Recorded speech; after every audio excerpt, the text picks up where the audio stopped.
IPL का एक लौता ऐसा नॉकआउट मैच जिसमें मुंबई या केकेआर में से कौन जीतेगा, इसका फैसला दो सबसे बड़े पावर हिटर करने वाले थे। और अगर आप भी बिना सोचे समझे हार्दिक पांड्या की साइड ले रहे हैं तो जरा इनके मसल्स भी देखते जाओ। जब 2019 के इस मैच में केकेआर को पहले बैटिंग पर बुलाया गया तो ओपनर शुभमन गिल और क्रिस लिन की जोड़ी ने पावर प्ले के अंदर ही 50 रन जड़कर गजब की शुरुआत दी, लेकिन 10वें ओवर में क्रिस लिन इस कैच आउट का शिकार हो गए, जिसके बाद एंट्री हुई रसल द मसल की, जिन्होंने समझदारी दिखाते हुए शुरुआत में धीमी बैटिंग करी, क्योंकि दूसरी तरफ से तो गिल साहब सिर्फ छक्कों में डील करते हुए एग्रेसिव बैटिंग कर रहे थे। लेकिन 15th ओवर में जैसे ही गिल को 76 रनों पर आउट करके मुंबई राहत की सांस ले पाता, तभी रसल बोलते हैं रुको जरा, क्योंकि आखिरी के 3 ओवर बचे थे और याद रखना केकेआर के 177 रन हैं। अब 18वां ओवर हार्दिक पांड्या लेकर आए, जिसमें रसल 3 बैक टू बैक छक्के मार के 20 रन बटोरते हैं। 19वें ओवर में रसल का पत्ता साफ करने के लिए बुमराह को बुलाया गया, लेकिन 2 चौकों के साथ इस ओवर में भी रसल 15 रन निकाल देते हैं। अब आखिरी ओवर में रन बचाने की आखिरी उम्मीद थे लसित मालिंगा, लेकिन इनकी तो पहली बॉल पर छक्का मार के और पूरे ओवर से रसल 20 रन बटोरते हैं। आखिरी के 3 ओवर में 55 रन मारने के बाद रसल और उनकी टीम का सेलिब्रेशन देखो।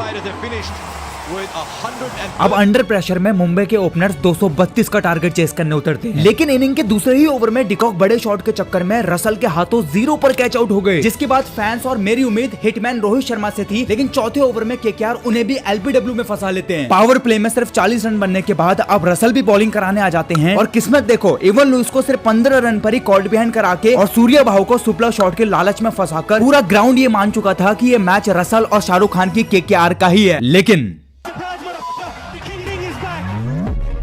90वें ओवर में हार्दिक इनिंग संभालते हैं और न जाने किस माइंडसेट से आए थे कि दूसरी ही बॉल पर छक्का मार के आखिरी बॉल तक लड़ते रहा ये बंदा। सिर्फ 17 बॉलों में अपनी 50 पूरी करके हार्दिक सेलिब्रेट तक नहीं करते हैं, क्योंकि असली टारगेट अभी दूर था। एमआई को अभी 30 बॉल में 93 रन चाहिए थे, लेकिन फिर भी उनसे ज्यादा केकेआर वाले प्रेशर में थे, क्योंकि मिड ऑफ लेग और स्ट्रेट को एग्रेसिवली पिक करके हार्दिक ऑलरेडी 33 बॉल में 91 रन मार चुके थे। पर अफसोस उस रात हार्दिक का साथ अगर एक प्लेयर भी दे देता तो बात कुछ और होती, और हार्ड हिटिंग पांड्या के डीप मिड विकेट में कैच आउट होते ही एमआई 168 पर ढेर हो जाती है।